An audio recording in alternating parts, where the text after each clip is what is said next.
All right, guys, X Factor here. Let's do a quick recap of the trade that we took.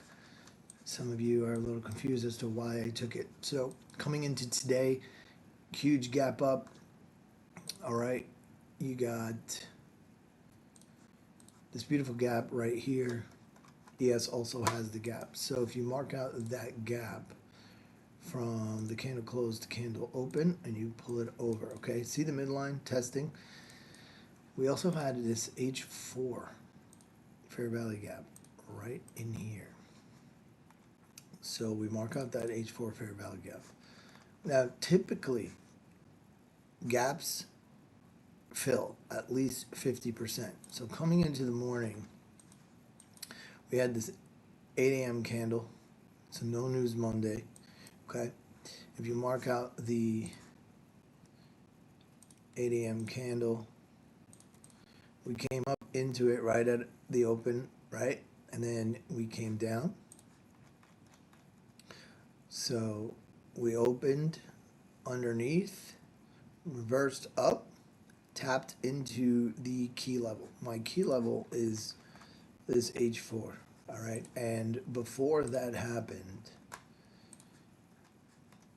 you see ES is filling its gap, and if we move it to the next candle, see ES closed below the gap, right? So bearish on ES, and ES has this fair value gap on the H4 as well here. So this becomes your new draw on liquidity.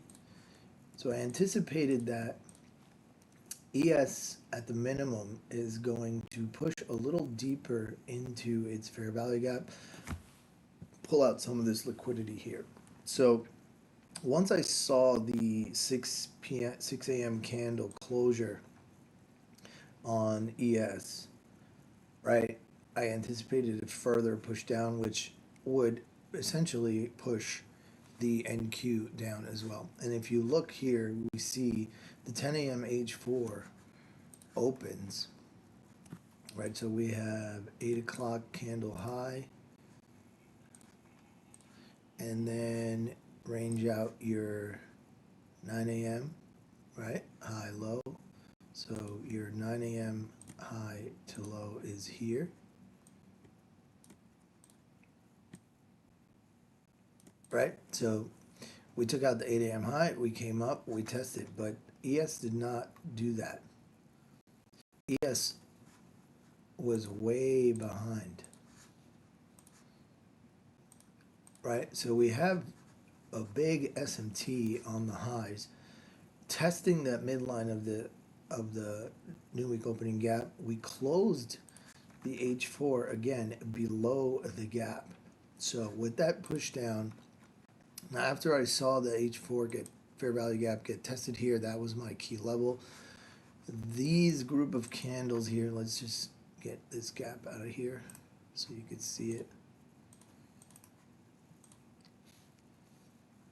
This run up here becomes essentially an order block. Okay. 1, 2, 3, 4 candles becomes your order block. If you go to the 2-minute, you see it here also in the 2-minute. You see the 3-minute spike up, close below.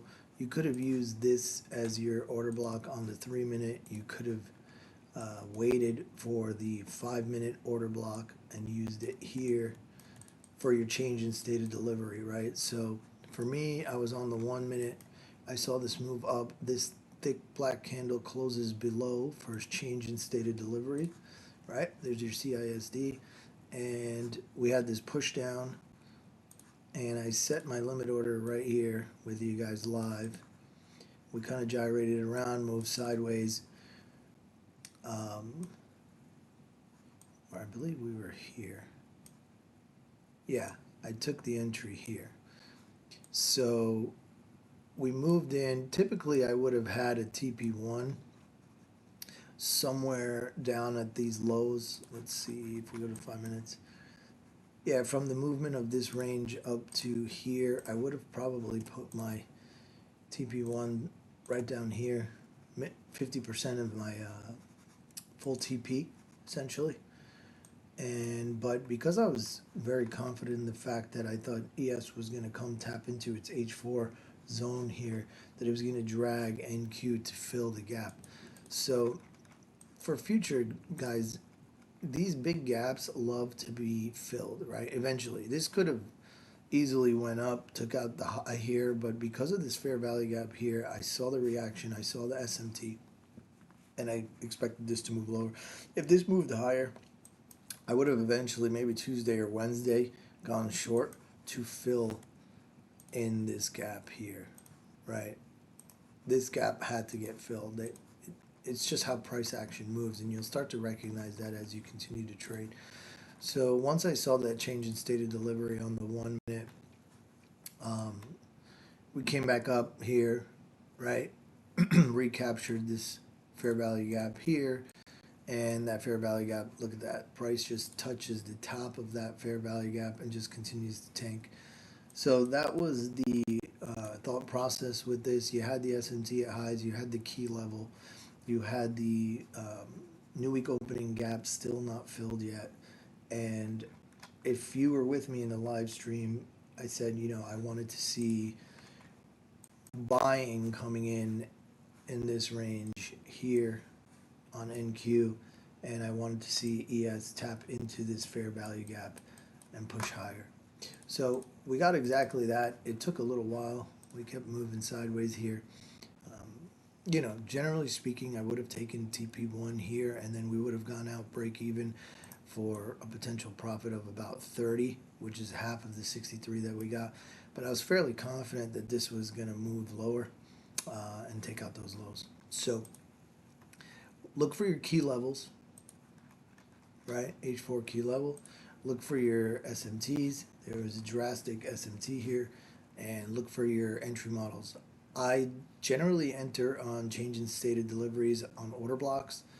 If you do get an inverted fair value gap with an order block or an FEG, it's even better. But this was enough for me to set my limit order. And at that point, you're in. I'm following my rules. And whatever happens at that point happens. So I hope that helps. All right, guys.